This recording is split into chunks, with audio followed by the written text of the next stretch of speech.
আমন্ত্রণ রাতের বাংলাদেশে আর শুনতেই জানাবো শিরোনাম।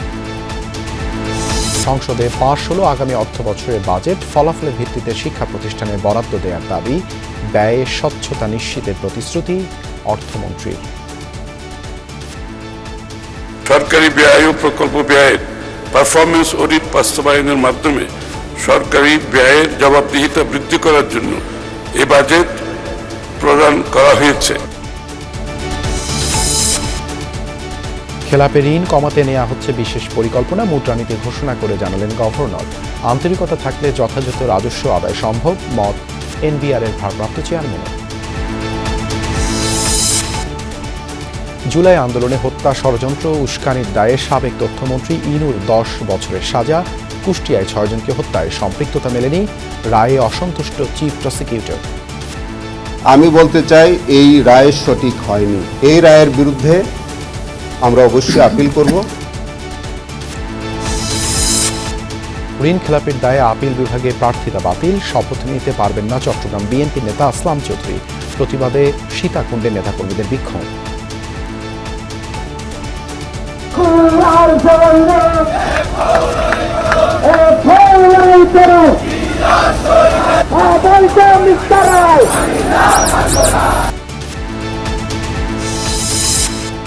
এছাড়াও রাতের বাংলাদেশে থাকছে ভেনেজুয়েলায় ভয়াবহ ভূমিকম্পে নিহতের সংখ্যা ছাড়ালো 1700, বিধ্বস্ত 2500-এর বেশি অবকাঠামো, খোলা আকাশের নিচে মানুষের দুর্বিষহ জীবন।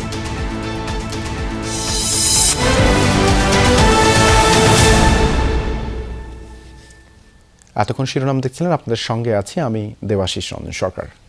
শুরুতেই ফিফা বিশ্বকাপের খবর।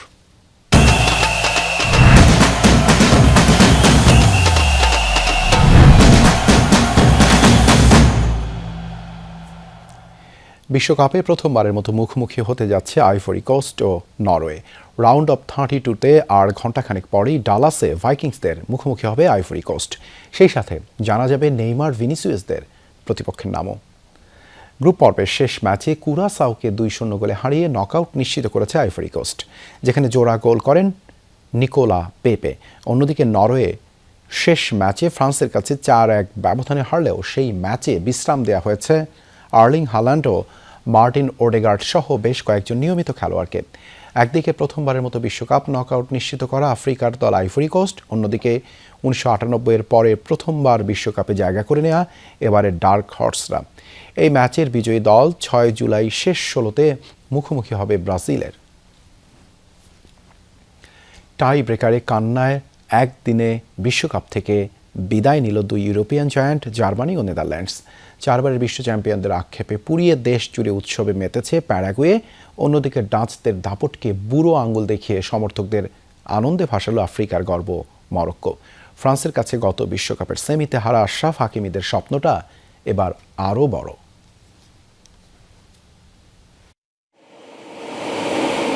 মন খারাপের উড়োজাহাজটি যখন নামল যুক্তরাষ্ট্রের নর্থ ক্যারোলিনার উইনস্টন সালেমে, তখন চারিদিকে ঘোর অন্ধকার। তবে সেই আঁধারকে ছাপিয়ে গেছে জানলায় উঁকি দেয়া চেহারাগুলো।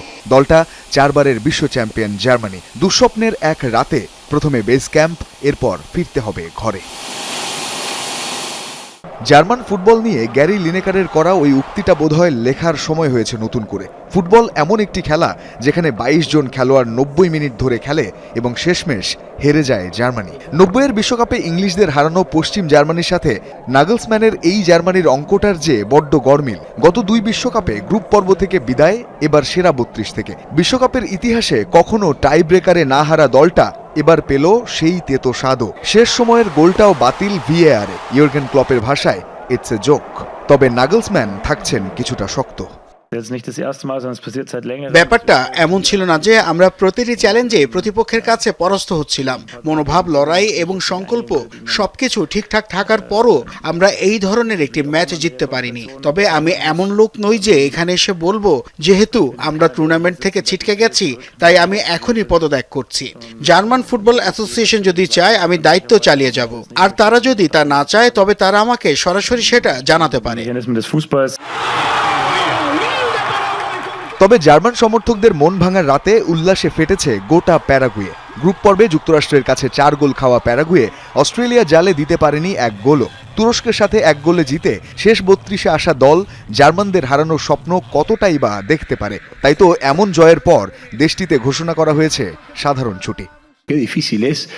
একটি জাতীয় ছুটি ঘোষণা করা কতটা কঠিন ব্যাপার।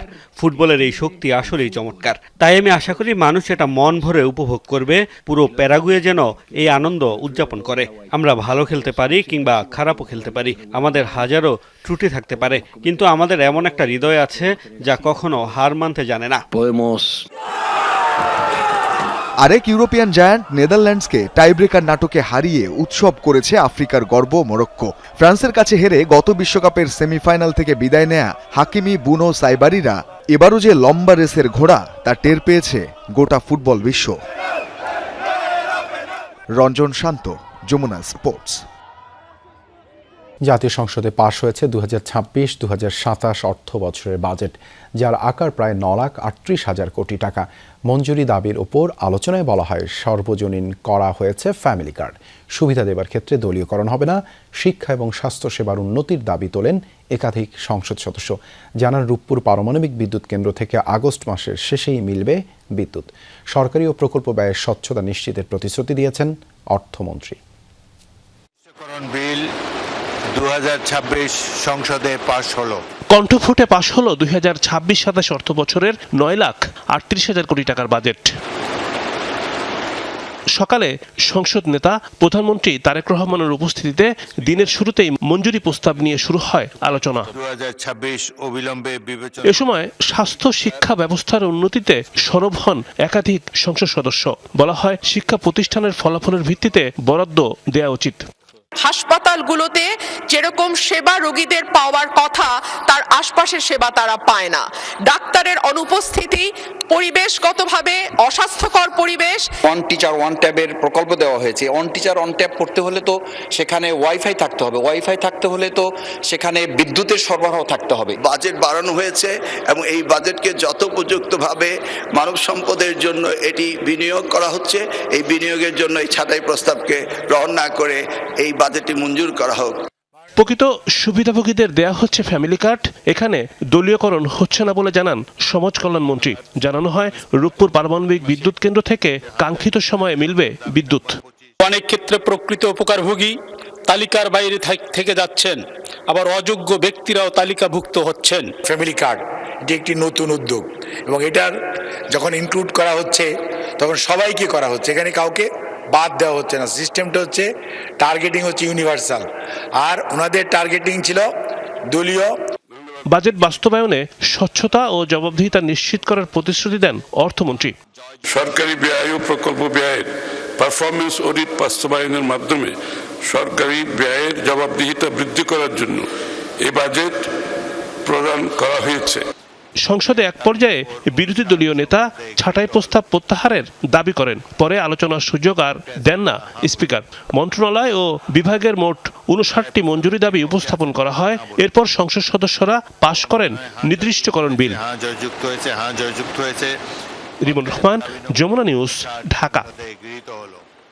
নীতি সুধার 10% অপরিবর্তিত রেখেই 2026-2027 অর্থবছরের প্রথমার্ধের মুদ্রানীতি ঘোষণা করেছে বাংলাদেশ ব্যাংক। কমানো হয়েছে বেসরকারি খাতে ঋণের প্রবৃদ্ধিও। মঙ্গলবার বিকেলে মুদ্রানীতি ঘোষণার সময় গভর্নর জানান, খেলাপি ঋণ কমিয়ে আনতে 18 মাসের বিশেষ পরিকল্পনা হাতে নেওয়া হয়েছে। ঋণ বিতরণে অনিয়ম হলে সর্বোচ্চ শাস্তির আওতায় আনার ঘোষণা দেন তিনি।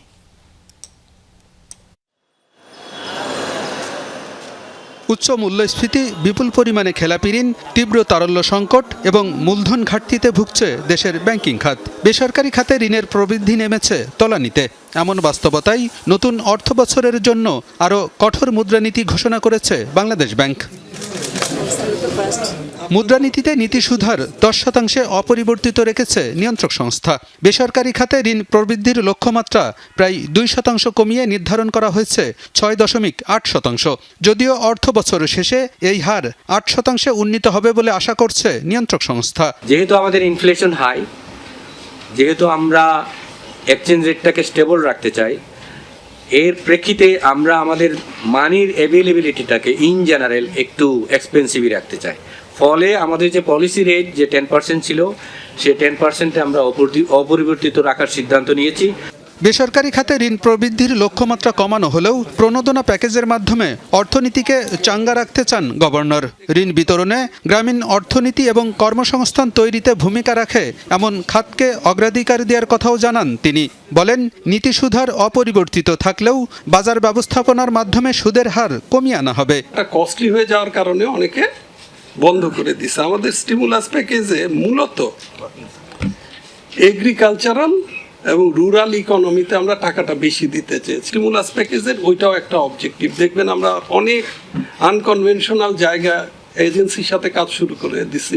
পিকেএসএফ, আনসার ভিডিপি ব্যাংক, আপনার কর্মসংস্থান ব্যাংক। খেলাপি ঋণ কমিয়ে আনতে 18 মাসের বিশেষ পরিকল্পনা নেওয়া হয়েছে। শক্তিশালী করা হচ্ছে অর্থঋণ আদালত আইন এবং দুর্দশাগ্রস্ত সম্পদ ব্যবস্থাপনা আইন। নতুন অনিয়ম রোধেও কঠোর অবস্থানে থাকবে বাংলাদেশ ব্যাংক। আমরা আসলে আগামী 18 মাসের একটা প্ল্যান করেছি এনপিএল এর জন্য। একটা আইন করছি, একটা হচ্ছে মানি লন কোড, আরেকটা আইন করছি আমরা distress asset management act. So এইখানে যেটা হবে, মানি লোন কোর্টে আমরা সরকারকে প্রস্তাব করছি যে এই কোর্টের বিচার যাতে 6 মাসে শেষ হয়। যে কোনো ব্যত্যয় যদি ঘটে, ডেভিয়েশন ঘটে যদি পাওয়া যায়, শাস্তিটা সর্বোচ্চ হবে। গভর্নর বলেন, বেসরকারি খাতের জন্য বিদেশি ঋণ আরও সহজ করা হবে। সিটি গ্রুপ এবং ইসলামী ব্যাংক সমস্যার দ্রুত সমাধান হবে বলেও জানান তিনি। ব্যাংকিং কোম্পানিজ অ্যাক্টের যেই ধারাটার বাইরে চলে গেছে বিষয়গুলো, সো একটু সময় দিতে হবে। এই জিনিসগুলো আমার বিশ্বাস যে ঠিক হয়ে যাবে খুব তাড়াতাড়ি। আলমগীর হোসেন, যমুনা নিউজ, ঢাকা। সততা ও আন্তরিকতার সাথে কাজ করলে নতুন বাজেটের রাজস্ব আদায়ের লক্ষ্যমাত্রা অর্জন সম্ভব বলে মনে করেন নতুন এনবিআর চেয়ারম্যান আহসান হাবিব। বলেন, এটি কোনো বড় চ্যালেঞ্জ হবে না। বিদায়ী চেয়ারম্যান আব্দুর রহমান খানও মনে করেন, তার আমলে নেওয়া নানা পদক্ষেপ বাস্তবায়ন করা গেলে রাজস্ব আদায় কঠিন হবে না। এনবিআর চেয়ারম্যান আব্দুর রহমান খানের অবসরে নতুন চেয়ারম্যানের দায়িত্ব পেয়েছেন রাজস্ব বোর্ডের সদস্য আহসান হাবিব। নতুন ও পুরনো দুই চেয়ারম্যানের সম্মানে সচিবালয়ে অভ্যন্তরীণ সম্পদ বিভাগ আয়োজন করে বরণ ও বিদায়ী অনুষ্ঠান। বিভিন্ন পরিবর্তন, নতুন ট্যাক্স আরোপ। বরণ অনুষ্ঠানে সদ্য দায়িত্বপ্রাপ্ত নতুন এনবিআর চেয়ারম্যান আহসান হাবিব জানান, রাজস্ব আদায়ে তার লক্ষ্যের কথা। প্রতিশ্রুতি দেন সততা ও আন্তরিকতার সাথে কাজ করার। রাজস্ব আদায়টাও সততা, আন্তরিকতার সাথে, দক্ষতার সাথে সারা দিন রাত পরিশ্রম করে কাজ করতে থাকবো। আমি কোনো চ্যালেঞ্জ দেখি না। আমি দেখি যে আমাদের সামনে অপার সম্ভাবনা রাষ্ট্রের সামনে।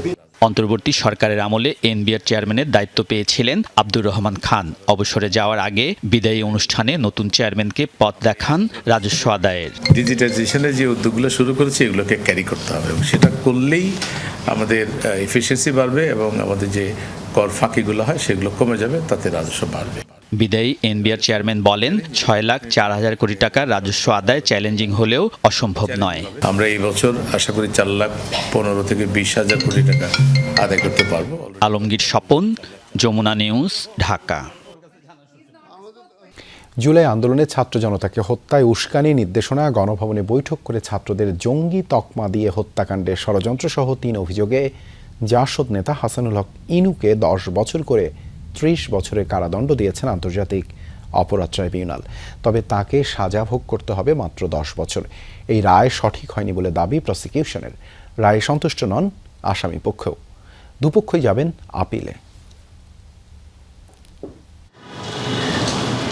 জুলাই গণঅভ্যুত্থানে ছাত্র জনতাকে হত্যায় মানবতা বিরোধী অপরাধে জাসদ সভাপতি হাসানুল হক ইনুর বিরুদ্ধে বিচার শুরু হয় 2025 সালের নভেম্বরে। তার বিরুদ্ধে আন্দোলন নিয়ে ভারতীয় গণমাধ্যমে মিথ্যা সাক্ষাৎকার, গণভবনে বৈঠক করে হত্যাকাণ্ডে উস্কানি, কুষ্টিয়ায় 6 জনকে হত্যাসহ 8টি অভিযোগ আনা হয়। বিচার চলাকালে রাষ্ট্রপক্ষ থেকে সাক্ষ্য দেন 10 জন। ইনুর পক্ষে 2 জন দেন সাফাই সাক্ষী। মঙ্গলবার বিচার শেষে ইনুর মামলায় রায় ঘোষণা করেন ট্রাইব্যুনাল 2। রায়ে ট্রাইব্যুনাল জানান, তার বিরুদ্ধে কুষ্টিয়ায় 6 জনকে হত্যা সহ 5টি অভিযোগই প্রমাণিত হয়নি। এবং রাজনৈতিক কারণে নিপীড়ন, পারসিকিউশন অন পলিটিক্যাল গ্রাউন্ডস করার অভিযোগে 10 বছরের সশ্রম কারাদণ্ড। ছাত্র জনতাকে হত্যায় উস্কানি, ষড়যন্ত্র, গণভবনে বৈঠক করে কারফিউ জারি, ছাত্রদের জঙ্গি তকমা সহ 3টি অভিযোগ প্রমাণিত হয়। পরে তাকে প্রতি অভিযোগে 10 বছর করে 30 বছরের কারাদণ্ড দেন ট্রাইব্যুনাল। তবে তাকে মাত্র 10 বছরের সাজা ভোগ করতে হবে বলে জানান বিচারক। অডিও কথোপকথনে শেখ হাসিনার সাথে পরামর্শ করলেন, শেখ হাসিনার সাথে ষড়যন্ত্র করলেন। শেখ হাসিনা বলেছিলেন যে আমি আগে জঙ্গিদেরকে ফাঁসি দিয়েছি, তিনি বলেছেন কারেক্ট, এবং তিনি এটাও বলেছিলেন যে এইবার জঙ্গি কার্ড তিনি খেলবেন। এইরকম গুরুতর অভিযোগ থাকা সত্ত্বেও তার এইরকম শাস্তি হইতে পারে না। রায়ে ক্ষোভ প্রকাশ করেন ট্রাইব্যুনালের চিফ প্রসিকিউটর আমিনুল ইসলাম। জানান রায়ের বিরুদ্ধে আপিল করবেন তারা। আমি বলতে চাই এই রায় সঠিক হয়নি। এই রায়ের বিরুদ্ধে আমরা অবশ্যই আপিল করব। এই রায়ে অসন্তোষ জানায় আসামি পক্ষ। তাদেরও দাবি ন্যায় বিচার পাননি। তিনি কোনোভাবেই এই মামলায় দোষী সাব্যস্ত হওয়ার মতো কোনো বিষয়বস্তু এখানে ছিল না। আমরা বেকসুর খালাস প্রত্যাশা করেছিলাম, কিন্তু তা না করে ট্রাইব্যুনাল তাকে 10 বছর সাজা প্রদান করেছেন। এটাতে আমরা সংক্ষুব্ধ। রায়ের পূর্ণাঙ্গ অনুলিপি প্রকাশের পরই দুই পক্ষই রায়ের বিরুদ্ধে সুপ্রিম কোর্টের আপিল বিভাগে আপিল করতে পারবেন। রাব্বি হোসেন, যমুনা নিউজ, ঢাকা। ঋণখেলাপি হয় চট্টগ্রাম 4 আসনে বেসরকারিভাবে জয়ী বিএনপির আসলাম চৌধুরীর প্রার্থিতা বাতিল করেছেন আপিল বিভাগ। এর ফলে এমপি হিসেবে তিনি আর শপথ নিতে পারবেন না। এই রায়কে মাইল ফলক উল্লেখ করেছেন জামায়াতের প্রার্থী আনোয়ার সিদ্দিকীর আইনজীবী শিশির মনির। এ আসনে নতুন করে নির্বাচন হলে তাতে আসলাম চৌধুরীর অংশগ্রহণে বাধা নেই বলে জানান অ্যাটর্নি জেনারেল রুহুল কুদ্দুস কাজল। ত্রয়োদশ জাতীয় সংসদ নির্বাচনে চট্টগ্রাম 4 আসনে বিএনপির প্রার্থী হিসেবে মনোনয়ন পান আসলাম চৌধুরী। তবে ঋণখেলাপির বোঝা মাথায় থাকলেও তার প্রার্থিতা বৈধ ঘোষণা করেন নির্বাচন কমিশন। পরে কমিশনের সিদ্ধান্তের বিরুদ্ধে তার প্রতিদ্বন্দ্বী জামায়াতের প্রার্থী উচ্চ আদালতের দ্বারস্থ হন। উচ্চ আদালতের আদেশে বহাল থাকে আসলাম চৌধুরীর প্রার্থিতা। সেই আদেশের বিরুদ্ধে লিফট আপিল করেন জামায়াতের প্রার্থী আনোয়ার সিদ্দিকী। যদিও নির্বাচনের আগেই আপিল বিভাগ জানিয়ে দেন নির্বাচনে আসলাম চৌধুরী জয়ী হলেও ঋণখেলাপি ইস্যু থাকায় ফলাফল ঘোষণা ও গেজেট স্থগিত থাকবে। মঙ্গলবার সব পক্ষের শুনানি শেষে আপিল বিভাগ চূড়ান্ত রায়ে জানালেন আসলাম চৌধুরী ঋণখেলাপি, তিনি শপথ নিতে পারবেন না, বাতিল করা হয় প্রার্থিতা। আজকের ঘটনাটা বাংলাদেশে একটি নজির হয়ে থাকবে এবং আইনের শাসন প্রতিষ্ঠা করার ক্ষেত্রে এই রায় একটা যুগান্তকারী পদক্ষেপ হিসেবে গণ্য হবে। একই সাথে বাংলাদেশের সর্বোচ্চ আদালতের ঋণ খেলাপের প্রতি আইনকে অ্যাপ্লাই করার যে একটি পদক্ষেপ আজকে আমরা দেখতে পাচ্ছি, এতে বাংলাদেশের মানুষ আশান্বিত হবে। রাষ্ট্রের প্রধান আইন কর্মকর্তা অ্যাটর্নি জেনারেল বললেন, চট্টগ্রাম 4 আসনে নতুন করে নির্বাচন হওয়ার সম্ভাবনা রয়েছে। সেখানে প্রার্থী হতে পারবেন আসলাম চৌধুরীও। সেটা হচ্ছে জনগণ তাদের মতামত এবং ভোটের মাধ্যমে জনপ্রতিনিধি নির্বাচিত করেছেন। যিনি প্রতিনিধি নির্বাচিত হয়েছেন তিনি একটা আইনি প্রক্রিয়ার কারণে জনগণের মতামতটা পূর্ণাঙ্গভাবে প্রতিফলিত হয়নি। আমি প্রত্যাশা করি জনগণ তাদের মতামত আবার প্রকাশ করার সুযোগ পাবে। ঋণখেলাপি সংসদ সদস্যদের বিষয়ে দেশের সর্বোচ্চ আদালত পূর্ণাঙ্গ রায়ে কি পর্যবেক্ষণ দেন সেই দিকেই তাকিয়ে থাকতে হবে সব পক্ষকে। রাব্বি হোসেন, যমুনা নিউজ, ঢাকা। এদিকে চট্টগ্রাম 4 আসনে বিএনপির প্রার্থী আসলাম চৌধুরীর প্রার্থিতা বাতিলের রায়ের পর সীতাকুণ্ডে ঢাকা চট্টগ্রাম মহাসড়কের বিভিন্ন অংশ অবরোধ করে বিক্ষোভ করেছে তার সমর্থকরা। বিকেল 3টার পর থেকেই সীতাকুণ্ডের কুমিরা, ফকিরহাট, ফৌজদারহাট লিংক রোড, ছোট দারোগা হাট সহ বিভিন্ন অংশে কিছু সময়ের জন্য মহাসড়ক অবরোধ করে তারা। কোথাও কোথাও সড়কে টায়ার জ্বালিয়ে ও গাছের গুঁড়ি ফেলে যান চলাচল বন্ধ করে দেওয়া হয়। সড়ক অবরোধের কারণে উভয় দিকে প্রায় 10 কিলোমিটার এলাকায় যানজট সৃষ্টি হয়। পরে এক ভিডিও বার্তায় এলাকার বাসিন্দা ও নেতাকর্মীদের হতাশ না হয়ে ধৈর্য ধরার আহ্বান জানান আসলাম চৌধুরী। এছাড়া রাস্তার অবরোধ তুলে নেয়ার আহ্বান জানান তিনি। জনগণের বুকে চট্টগ্রামের সমস্ত আসনের সবচেয়ে বেশি ভোট পেয়েছে আসলাম চৌধুরী। জনগণ যেখানে ম্যান্ডেট দিয়েছে সেখানে নীল নকশার কোনো ধরনের রায় কিন্তু জনগণ এটা মেনে নেবে না। এই রায় ষড়যন্ত্র রায়ের বিরুদ্ধে এইভাবে রুখে দাঁড়াই, আমরা সফল হবে ইনশাআল্লাহ।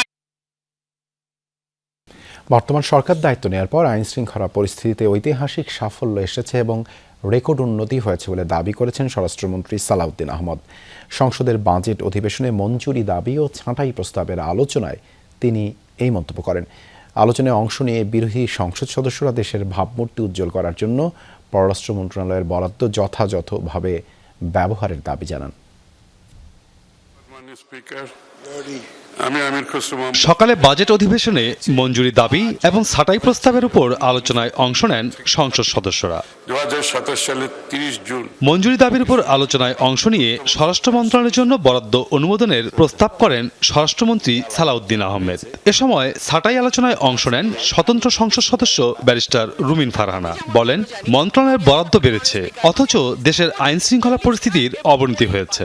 মার্চ এবং এপ্রিল মাসে সারা দেশে হত্যাকাণ্ড রেকর্ড করা হয় 605টি।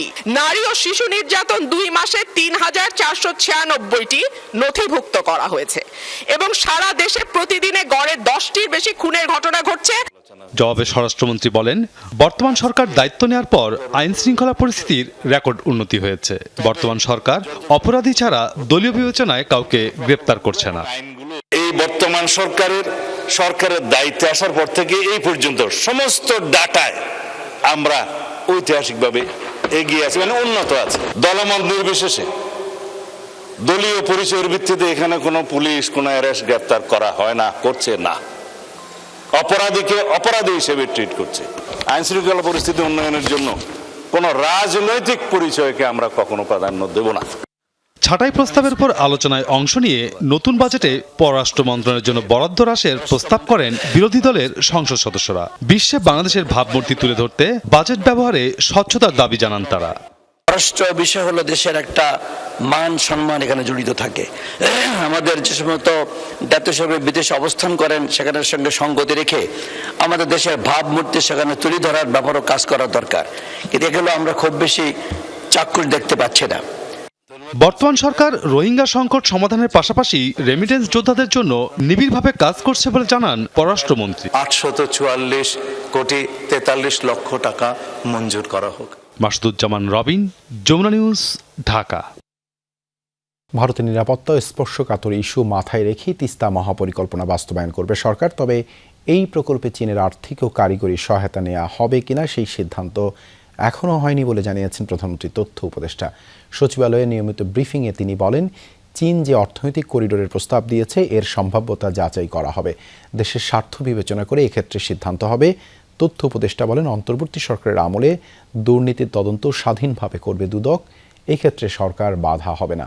আর যে নামেই হোক, কার্যক্রম নিষিদ্ধ থাকা পর্যন্ত কোনোভাবেই আওয়ামী লীগ মাঠে নামতে পারবে না।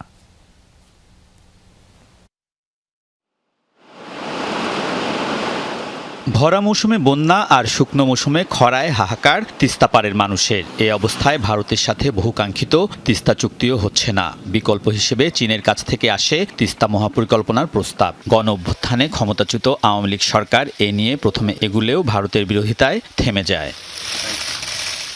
ক্ষমতায় এসে বিএনপি সরকার নতুনভাবে সাজাতে চায় তিস্তা মহাপরিকল্পনা। এ নিয়ে শি জিনপিং ও তারেক রহমানের বৈঠকে আলোচনা হয়েছে।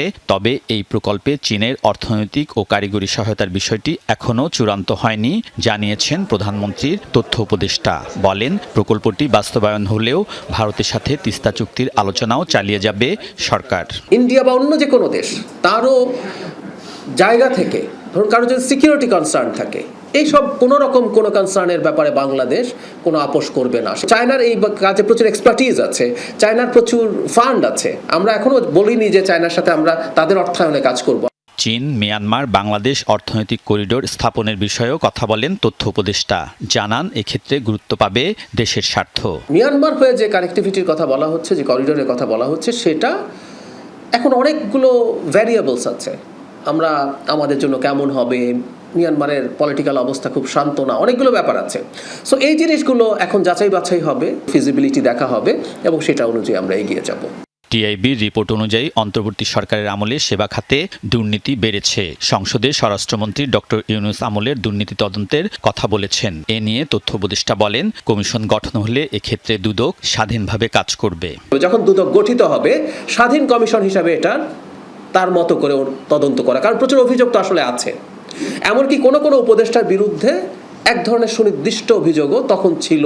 দুদক তখন কিছু কাজ করারও চেষ্টা করেছে। স্থানীয় সরকার নির্বাচন ঘিরে আওয়ামী লীগের সংগঠিত হওয়া প্রসঙ্গে তথ্য উপদেষ্টা বলেন, স্থানীয় নির্বাচন দলীয় না।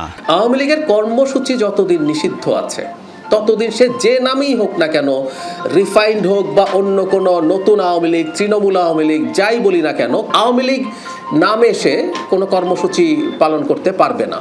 আদালতের নিষেধাজ্ঞা থাকায় ক্ষমতাচ্যুত সাবেক প্রধানমন্ত্রী শেখ হাসিনার কোনো বক্তব্য দেশি গণমাধ্যমে প্রচার না করার আহ্বানও জানিয়েছেন তথ্য উপদেষ্টা। এ সময় তিনি বলেন, দেশের বিভিন্ন স্থানে আরবি হরফে সাদা কালো পতাকা টানানোর বিষয়টি সরকার পর্যবেক্ষণ করছে। কারণ এটা নিয়ে কিছু কিছু ক্ষেত্রে ভুল বার্তা যাবার সম্ভাবনা আছে globally.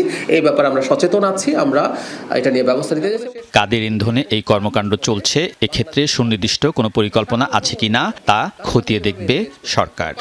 Okay, thank you very much. Alamgir Swapan, Jamuna News, Dhaka. চট্টগ্রামের নোঙর করা একটি মাছ ধরার ট্রলারে বিস্ফোরণের ঘটনায় 6 জন দগ্ধ হয়েছেন। এদের মধ্যে 3 জনের অবস্থা গুরুতর হয়। তাদের ঢাকা বার্ন ইনস্টিটিউটে আনা হচ্ছে। দুপুরে বন্দরনগরীর সদরঘাটে এই ঘটনা ঘটে। আহতরা জানান, হঠাৎই ট্রলারটির ইঞ্জিন রুমে বিকট শব্দে বিস্ফোরণ হয়, সাথে সাথে এতে আগুন ধরে যায়। এ সময় ট্রলারে থাকা 3 জন এবং পার্শ্ববর্তী ট্রলারের 3 জন দগ্ধ হন। পরে তাদের উদ্ধার করে চট্টগ্রাম মেডিকেলে নেওয়া হয়। দুর্ঘটনা কবলিত ট্রলারে থাকা 3 জনের শ্বাসনালী ও শরীরের শতভাগ পুড়ে যাওয়ায় তাদের ঢাকা বার্ন ইনস্টিটিউটে রেফার করা হয়। আমার পাশে একটা জাহাজ ছিল আমাদের কোম্পানির, ওটাতে কি ইঞ্জিন কি জেনারেটর ইঞ্জিন বাস্ট হয়েছে না কম্প্রেসার ইঞ্জিন বাস্ট হয়েছে অতটুকু কিন্তু আমরা জানি না, অতটুকু কিন্তু আমরা শিওর জানি না। আমরা জানি যে আগুন লাগছে। একটা বিকট একটা আওয়াজ হলো, আওয়াজ হলে এরা দুজনে সামনের দিকে লাফ দিল, ফাঁসে যাচ্ছে। আমি পড়ে গেছি, পড়ে গেলে আমার হাতের মাংস টাংস পুড়ে গেছে। 3 জন গুরুতর আহত, প্রায় 100% বার্ন, ওদেরকে আমরা ঢাকায় রেফার করেছি। আর বাকি 3 জন আমাদের এখানে ভর্তি আছে।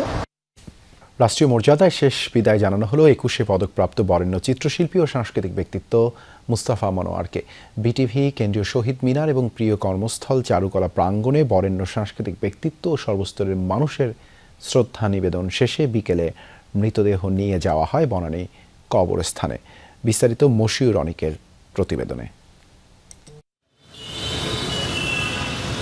বাংলাদেশের শিল্পকলা ও পুতুল নাট্যের অন্যতম বাতিঘর মুস্তাফা মনোয়ার তার শেষ বিদায়ের দিনে অশ্রুসিক্ত চোখে প্রিয়জনকে স্মরণ করলেন দেশ বরেণ্য সাংস্কৃতিক ব্যক্তিত্ব, সহকর্মী ও অনুচরা। বাংলাদেশ টেলিভিশন প্রাঙ্গণে প্রথম জানাজায় অংশ নেন সাবেক ও বর্তমান সহকর্মী সহ অনেকেই। স্মৃতিচারণে তারা বলেন, এই ক্ষতি পূরণ হওয়ার নয়। চলচ্চিত্র করলেন না কেন? এটা তো আপনার জন্য অনেক একটা বিরাট ছিল, আপনার অবদান করতে পারতেন। তখন স্যার অনেকক্ষণ চুপ করে থেকে বললেন, মেনকা, এটা আমার জীবনে অনেক বড় একটা ভুল হয়ে গেছে। আধুনিক টেলিভিশনের রূপকার এক কথা ছিল। আমাদের এখন এতগুলো টেলিভিশন চলে, কিন্তু আতুর ঘর কিন্তু এখান থেকে বিকাশটা ঘটেছে। ছোটবেলায় অনেক সময় কাটিয়েছি, স্টুডিওতে গিয়ে যেতাম, অনুষ্ঠান দেখতাম, আব্বুর কাজ দেখতাম, ভালো লাগতো। এখন ফর দ্য লাস্ট টাইম আসলাম। শোকাবহ এই দিনে তথ্য ও সম্প্রচার মন্ত্রীও বিটিভি প্রাঙ্গণে স্মরণ করেন মুস্তাফা মনোয়ারের সৃষ্টিশীলতাকে। যারা মুস্তাফা মনোয়ার সাহেব এমন একজন মানুষ ছিলেন, দেশের সমস্ত প্রতিভাবান মানুষ যদি আমরা একটা তালিকাবদ্ধ করি, তার মধ্যে প্রথম সারির একজন মানুষ ছিলেন মরহুম মুস্তাফা মনোয়ার। সংশ্লিষ্ট সকলকে আমি বিনীতভাবে অনুরোধ করব আমাদের মন্ত্রণালয়ের সঙ্গে যোগাযোগ করতে, এবং এই ক্ষেত্রে আমি সার্বক্ষণিক পৃষ্ঠপোষকতা দেওয়ার চেষ্টা করব। ওনার মধ্যে এত বহুমাত্রিক গুণের সমাবেশ ছিল যে শিল্প সংস্কৃতির কোনো অঙ্গনেই তাকে ছাড়া ভাবা যেত না। এরপর বরেণ্য চিত্রশিল্পী মুস্তাফা মনোয়ারের মরদেহ নেওয়া হয় কেন্দ্রীয় শহীদ মিনারে। সেখানে তাকে দেওয়া হয় গার্ড অফ অনার।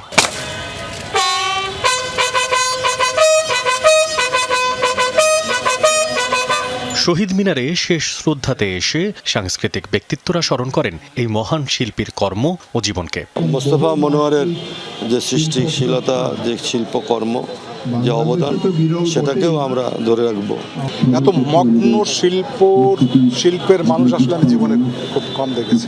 পাপেটের মাধ্যমে যে অনেক জনসচেতনতা তৈরি করা যায়, শুধু বাচ্চা না, পুরো সমাজকে যে বিভিন্ন জনসচেতনতামূলক বিভিন্ন বিষয়ে উনি অবহিত করেছেন, সেটা পরবর্তীতে আমাদের কাজে লেগেছে।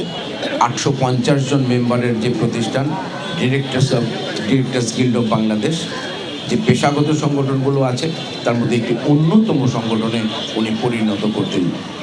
দুপুরে ঢাকা বিশ্ববিদ্যালয় কেন্দ্রীয় মসজিদে দ্বিতীয় জানাজা শেষে মরদেহ নেওয়া হয় ঢাকা বিশ্ববিদ্যালয়ের চারুকলা অনুষদে। দীর্ঘদিন যেখানে শিক্ষকতা করেছেন, সে প্রিয় প্রাঙ্গণে সাবেক সহকর্মী, পরিচিত মহল আর সাধারণ শিক্ষার্থীদের শেষ ভালোবাসায় সিক্ত হন মুস্তাফা মনোয়ার। চারুকলার আবেগ ঘন বিদায় পর্ব শেষে বিকেলে মরদেহ নিয়ে যাওয়া হয় বনানী কবরস্থানে, সেখানেই তার দাফন। মশিউর অনিক, যমুনা নিউজ, ঢাকা। বাংলাদেশ ব্যাংকের নির্বাহী পরিচালক মোহাম্মদ সারোয়ার হোসেনকে ডেপুটি গভর্নর পদে চুক্তিভিত্তিক নিয়োগ দিয়েছে সরকার।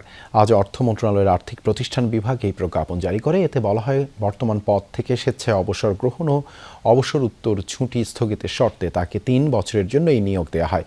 এতে আরও বলা হয়, তার নিয়োগের অন্যান্য শর্ত চুক্তিপত্রের মাধ্যমে নির্ধারিত হবে ও জনস্বার্থে জারিকৃত এই আদেশ অবিলম্বে কার্যকর হবে। ইনজুরি কাটিয়ে রক্ষণভাগের মূল স্তম্ভ ক্রিশ্চিয়ানো রোমেরোর দলে ফেরার স্বস্তির মাঝেই আর্জেন্টিনার ম্যাচে ছায়া ফেলেছে আফ্রিকার এক রহস্যময় কালো জাদু। ঘানার এক ওঝার দাবি, এই ম্যাচেই নাকি কেপ ভার্দের কাছে হেরে বিশ্বকাপ থেকে বিদায় নেবে আলবিসেলেস্তারা। মাঠের রণকৌশল বনাম বাইরের এই মনস্তাত্ত্বিক যুদ্ধ, কে হাসবে শেষ হাসি? বিস্তারিত দেখুন রিপোর্টে। বিশ্বকাপে চমক জাগানো নবাগত কেপ ভার্দের বিপক্ষে বাঁচা মরার লড়াই। রাউন্ড অফ 32-র মহা গুরুত্বপূর্ণ ম্যাচের আগে আর্জেন্টিনার শিবিরে বইছে স্বস্তির হাওয়া। জর্ডানের বিপক্ষে বিশ্রামে থাকার পর হাঁটুতে চোট পাওয়া রক্ষণভাগের মূল স্তম্ভ ক্রিশ্চিয়ান রোমেরো সোমবার পুরোদমে অনুশীলনে ফিরেছেন। চলতি বিশ্বকাপে এই প্রথম নিজের পুরো স্কোয়াডকে সম্পূর্ণ ফিট অবস্থায় পেলেন মাস্টার মাইন্ড লিওনেল স্ক্যালোনি। তবে একাদশ সাজাতে মধুর সমস্যায় কোচ। রোমেরো শেষ পর্যন্ত ফিট না হলে প্রস্তুত নিকোলাস ওতামেন্দি। লেফট ব্যাকে মেদিনার জায়গায় ফিরছেন তাগলিয়াফিকো। মাঝ মাঠে আলমাদা, পারেদেস নাকি লো সেলসো, চতুর্থ পজিশন নিয়ে চলছে লড়াই। তবে সবচেয়ে বড় থ্রিলিং সাসপেন্স আক্রমণ ভাগে লিওনেল মেসির সঙ্গী হিসেবে কে থাকছেন? দুর্দান্ত ফর্মে থাকা হুলিয়ান আলভারেজ নাকি চিলিং স্ট্রাইকার লাউতারো মার্তিনেজ? উত্তর মিলবে একদম শেষ মুহূর্তের অনুশীলনে। কিন্তু মাঠের এই নিখুঁত সমীকরণকে কাঁপিয়ে দিয়েছে ঘানা থেকে আসা এক অভিশাপের বার্তা। ঘানার কুখ্যাত ওঝা নানা কুয়াকু বুক ঠুকে ভবিষ্যৎবাণী করেছেন 4 জুলাই মিয়ামিতে কেপ ভার্দের কাছে হেরে বিশ্বকাপ থেকে ছিটকে যাবে আর্জেন্টিনা। এর আগে ইংলিশ অধিনায়ক হ্যারি কেনকে অভিশাপ দিয়ে অবশ্য ব্যর্থ হয়েছিলেন এই ওঝা। কিন্তু নকআউটের মঞ্চে এই ব্ল্যাক ম্যাজিক আর মনস্তাত্ত্বিক চাপকে একদম উড়িয়ে দেওয়া যাচ্ছে না। তবে ইতিহাস ওঝার ব্ল্যাক ম্যাজিককে বৃদ্ধাঙ্গুলি দেখাচ্ছে। বিশ্বকাপে আফ্রিকান দলগুলোর বিপক্ষে 7 ম্যাচের 6টিতেই জিতেছে আলবিসেলেস্তেরা। 1990 সালে ক্যামেরুনের কাছে সেই ঐতিহাসিক হারের পর আর কোনো আফ্রিকান দল আর্জেন্টিনাকে টলাতেই পারেনি। এবারই প্রথম আফ্রিকার কোনো দলের বিরুদ্ধে নকআউট ম্যাচে নামছে আর্জেন্টিনা। ওঝার অভিশাপ নাকি স্ক্যালোনির রণকৌশল? মিয়ামির হার্ড রক স্টেডিয়ামে শেষ হাসি কে হাসবেন? মেহেদি নাইম, যমুনা স্পোর্টস। ভারতের অরুণাচল প্রদেশের সীমান্তবর্তী এলাকায় চীনের পিপলস লিবারেশন আর্মির অনুপ্রবেশ ও ভারতীয় জমি দখলের অভিযোগ ঘিরে শুরু হয়েছে জোর বিতর্ক। সীমান্তবর্তী বাসিন্দাদের একটি সংগঠন দাবি করেছে, গত কয়েক বছরে ধাপে ধাপে স্থানীয়দের পৈতৃক জমি ও চারণভূমির বড় অংশ দখল করেছে পিএলএ। চীনের সেনাবাহিনীর বিরুদ্ধে ভারতীয় ভূখণ্ডের কয়েক কিলোমিটার ভেতরে ঢুকে ঘাঁটি স্থাপনের অভিযোগও তোলা হয়েছে। এই খবর সামনে আসতেই তদন্তের আশ্বাস দিয়েছে অরুণাচল প্রদেশ সরকার। অভিযোগের সত্যতা যাচাই করতে একটি বিশেষ তদন্ত কমিটি গঠনের ঘোষণা দিয়েছেন রাজ্যের স্বরাষ্ট্রমন্ত্রী। তবে এই অভিযোগ সম্পূর্ণভাবে প্রত্যাখ্যান করেছে ভারতীয় সেনাবাহিনী। একে মিথ্যা ও ভিত্তিহীন আখ্যা দিয়েছে তারা। সব হারিয়ে খোলা আকাশের নিচে ঠাঁই হয়েছে ভেনেজুয়েলার হাজার হাজার মানুষের। ক্ষতিগ্রস্ত ভবনগুলো ধসের ঝুঁকিতে। খোলা মাঠ, সড়ক, মিউজিয়াম, স্টেডিয়াম ছেয়ে গেছে তাঁবুতে। কারো কারো তাও জুটছে না। খাবার পানির তীব্র সংকট, এর সাথে আবার যোগ হয়েছে মশা মাছির উপদ্রব। জাতিসংঘের তথ্য অনুযায়ী ভূমিকম্পে ক্ষতিগ্রস্ত হয়েছে ২৫০০-এর বেশি অবকাঠামো। বিদেশি সহায়তা নিয়েও উদ্ধার অভিযানে গতি নেই। প্রাণহানি বেড়ে ছাড়িয়েছে ১৭০০। এখনও নিখোঁজ প্রায় ৬০,০০০। সড়কের ধারে তাঁবু খাটিয়ে অস্থায়ী আবাস। ভূমিকম্পের ভয়াবহ মুহূর্তে পরিবার, প্রিয় প্রাণী নিয়ে বের হওয়ার সময় কিছুই সাথে নেওয়া সম্ভব ছিল না। বিধ্বস্ত হয়েছে নিজের বাড়ি, তাই ঠাঁই হয়েছে কারাকাসের খোলা আকাশের নিচে। ভেনেজুয়েলার হাজার হাজার বাস্তুচ্যুত মানুষের ঠিকানা এখন খোলা মাঠ, সড়ক, স্টেডিয়াম, রেল স্টেশন। জাতিসংঘ জানিয়েছে ভূমিকম্পে দেশটির ২৫০০-এরও বেশি অবকাঠামো ব্যাপক ক্ষতিগ্রস্ত হয়েছে। মাটিতে মিশে গেছে ২ শতাধিক ভবন। যে কোনো সময় দেয়াল ধসে পড়ার ভয়ে খোলা স্থানে তাঁবুতে আশ্রয় নিয়েছে বাসিন্দারা। নেই পর্যাপ্ত খাবার পানির জোগান। চরম দুর্দশার মাঝে মরার উপর খাড়ার ঘায়ের মতো যোগ হয়েছে মশা মাছি সহ অন্যান্য পোকামাকড়ের উপদ্রব। এখনো আতঙ্কে দিন কাটাচ্ছি। বাড়ির দেয়ালগুলো দেখলেই মনে হয় যে কোনো সময় ধসে পড়বে। ভবনগুলো বেশ ক্ষতিগ্রস্ত, ভেতরে থাকা বিপজ্জনক। যদি আবারও ভূমিকম্প শুরু হয় তাহলে দেয়ালগুলো ভেঙে পড়তে পারে। ব্যাপক এই প্রাণহানির জন্য সাবেক প্রেসিডেন্ট হিউগো চ্যাভেজ ও নিকোলাস মাদুরো প্রশাসনকে দুষছেন অনেকে। কয়েক দশকের অবহেলা, দুর্বল অবকাঠামো এবং ত্রুটিপূর্ণ লাইসেন্সিং ব্যবস্থার কারণে বিপর্যয়ের মাত্রা এত বেশি বলে মনে করছেন তারা। ঈশ্বর আমাকে উঠে দাঁড়ানোর শক্তি দিয়েছিলেন, আমার পরিবারকে ওই ধ্বংসস্তূপের ভেতর থেকে বের করে আনার শক্তি দিয়েছিলেন, কিন্তু দুর্ভাগ্যবশত আমার মেয়েকে বাঁচাতে পারিনি। ফায়ার সার্ভিস আর অ্যাম্বুলেন্স যদি সময় মতো আসতো তাহলে আরও অনেক মানুষকে বাঁচানো সম্ভব হতো। জোড়া ভূমিকম্পের ৬ দিন পেরিয়ে গেলেও অলৌকিকভাবে ধ্বংসস্তূপের নিচ থেকে জীবিত বের করে আনা হয়েছে কয়েকজনকে। উদ্ধার অভিযানে কাজ করছে ২৭ দেশের ২০০০-এরও বেশি কর্মী। এখনও নিখোঁজ প্রায় ৬০,০০০ মানুষ। সাবরিনা নুসরাত, যমুনা নিউজ। এই ছিল রাতের বাংলাদেশে। এতক্ষণ আমাদের সাথে থাকার জন্য ধন্যবাদ সবাইকে।